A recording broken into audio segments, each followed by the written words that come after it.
لبتون كائنات بتون جهان جبو وجهي بفكر شيكر إذا پیغمبر عليه الصلاة والسلام شد مقابل الدنيا إذا ضعف امتحان در باز کردن جانا پیغمبر عليه الصلاة والسلام أهلی مالان دا یک مهکی شوربک نسکریا إذا خانه آنا یک مهی دو مها صرف فرمه بو آب بو بوی خارن بخران آنا بو ایدی اب امتحان گرام بو حرم پیغمبر علیه الصلاة والسلام هاتنا حضور پیغمبر علیه الصلاة والسلام شکایت جوی حالق کرن پیغمبر علیه الصلاة والسلام جیانا سربست کرن دنابین اوان حرتش دادایانی ترجیح خودی بکن ترجیح پیغمبر خودی بکن و یا ترجیح مال دنیا جاه دنیا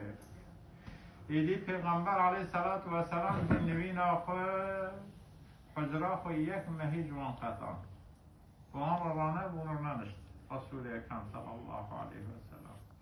ایدی مسجد دا خسیره بو پیغمبر علیه السلام سر و خسیری رادزا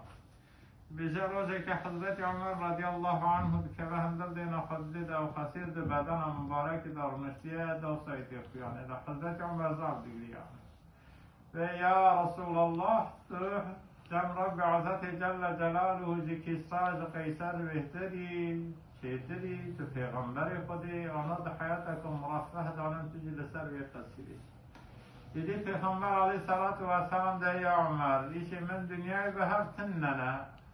مثال من مثال دنیای منای کسی که ورا بنی داره که خو خدامسیح بکه بین آخبده پشتی آخبده لیخه مثال هم بسر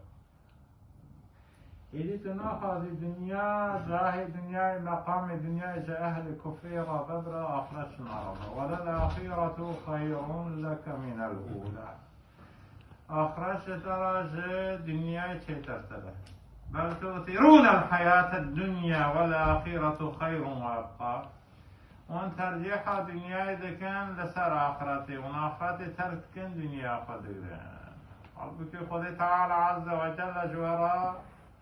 آخرت دها خیر ترکیه ان حیات باقی آخرت انسانانه ایدی معنا کلام امنه و مسلمان نخبته کسب رزق حلال نکه مسلمان بخبته یک کسب رزق حلال بکه للهاکن قلب خو روح خناده دنیا قلبی بخوده روحی بخوده رابونای خوده رونشتاندنای خوده فکری خوده ذکری خوده حموتشی بخوده تعالی غایا من دنیا و که انسان چو سردست مرشد دنیا جاه دنیا مقام دنیا جه ناخوازه بلکه ایمان آخو محافظه ایمان بلکه جه امور آخرت بخوازه